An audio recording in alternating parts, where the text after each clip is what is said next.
রান্নাঘর থেকে প্রত্যেককে শুভকামনা জানিয়ে আজকের পর্ব শুরু করছি। আজ আমি ঢ্যাঁড়সের একটি নিরামিষ রেসিপি নিয়ে এসেছি।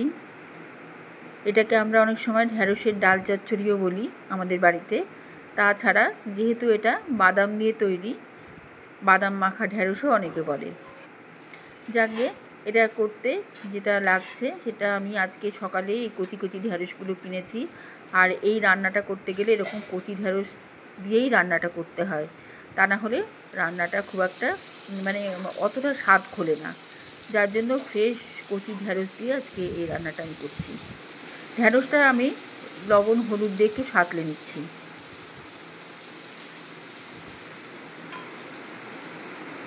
এটা আমি ভাজবো না, একটু ঢ্যাঁড়সের যেটা ল্যাল পেলে ভাব থাকে, ল্যাল পেলে ভাবটা কাটিয়ে নিচ্ছি।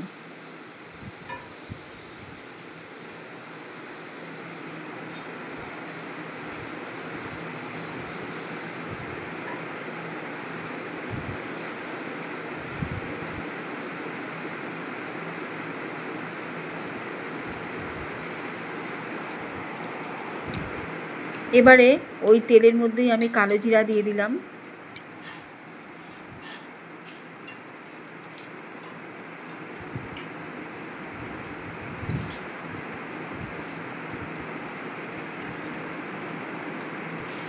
সামান্য কাঁচা লঙ্কা বাটা, তার সাথে একটু সামান্য আদা বাটা। এটা আমি ফ্লেভারের জন্য ব্যবহার করছি।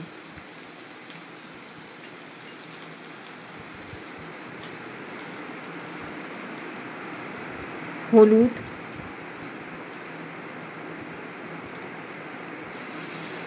জল খুব সামান্য পরিমাণে মশলাটা কষানোর জন্য।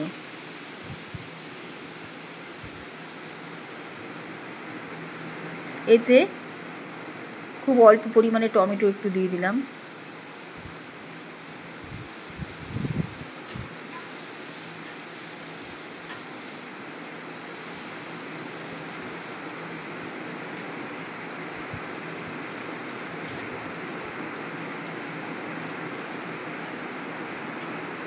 এইভাবে টমেটো মজে এলে এর মধ্যে আমি চিনেবাদাম বাটা দিয়ে দেবো। তার আগে একটু লবণ দিয়ে দিলাম।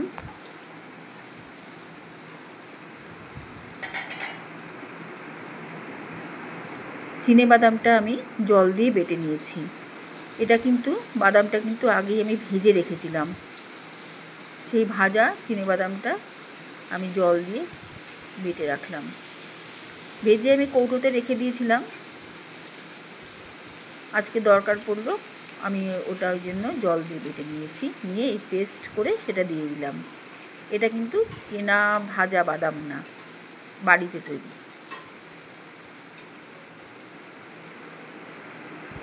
এবার বাদাম থেকে যখন তেল ছাড়তে শুরু করবে তখন আমি এর মধ্যে হলুদ, লঙ্কা গুঁড়ো দিব,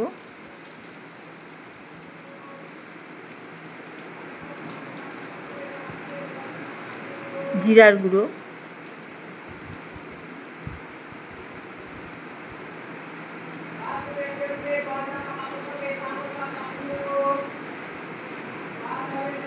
চিনি,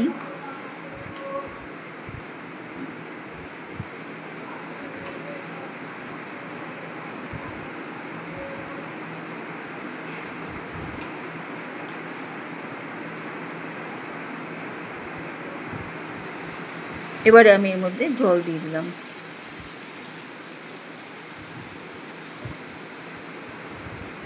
দিয়ে একটা গ্রেভির মতো তৈরি করে নিচ্ছি।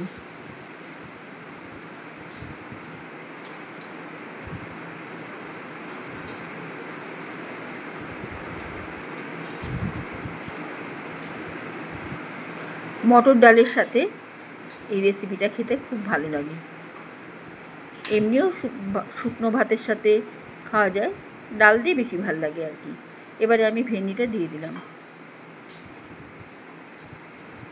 দিয়ে একটু ঢাকা দিয়ে দিচ্ছি।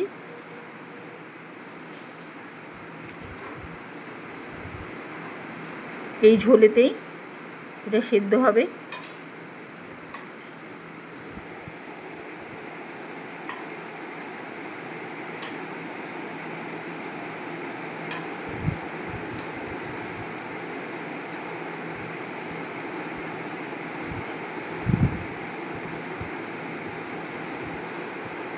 আমি বেশ কিছুটা অড়হর ডাল সেদ্ধ করে রেখেছিলাম, সেই সেদ্ধ অড়হর ডালটা দিয়ে দিলাম এর মধ্যে। এই অড়হর ডালের যে ফ্লেভারটা এর সাথে খুব ভালো যায়। এটা ঢ্যাঁড়সের ডাল চচ্চড়ি, কাজেই এই ডালটা দেওয়াটা খুব দরকার। আর ডাল বলতে এই অড়হর ডালটাই এখানে দেওয়া হয়, আর খেতে এর ফ্লেভারটা এর সাথে খুব ভালো যায়।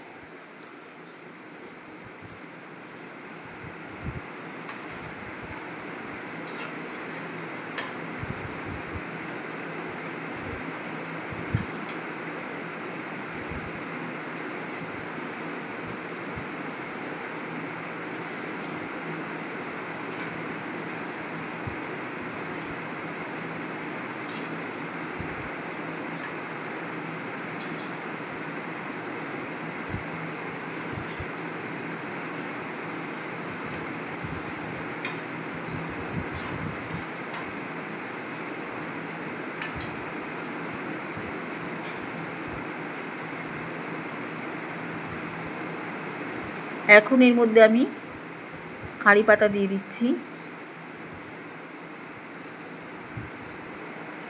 সামান্য একটু জল দিয়ে দিলাম, যেহেতু জলটা একটু টেনে এসছে। এবারে দিচ্ছি নারকেলের যে গুঁড়ো পাওয়া যায়, গুঁড়ো দুধ নারকেলের, সেটা।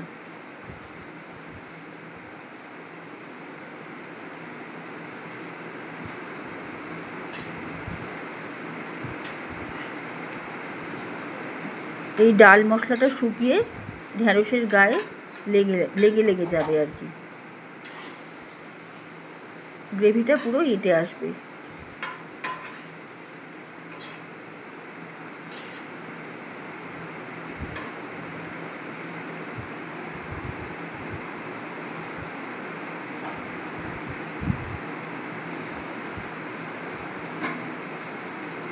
এবারে আমি কিছু টমেটো দিয়ে দিলাম উপর দিয়ে।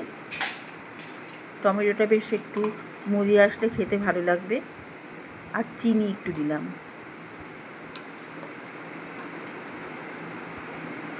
আর দিচ্ছি আদা বাটা। এইভাবেই তৈরি হয়ে গেল খুব সুন্দর একটা ইউনিক রেসিপি, ঢ্যাঁড়সের ডাল চচ্চড়ি বা বাদাম বাটা ঢ্যাঁড়স। যে কোনো নামেই এই রেসিপিটি খুবই অসাধারণ। নিরামিষ দিনে খুবই তৃপ্তি করে খাওয়া যায় ভাতের সাথে। ডাল ভাত আর এই রান্না, অথবা শুকনো ভাতের সাথে প্রথম পাতেও খুব উপাদেয় লাগে। আমার রান্না আজ এখানেই শেষ। আগামীকাল অন্য একটি রান্না নিয়ে এসে হাজির হব। ভালো থাকবেন।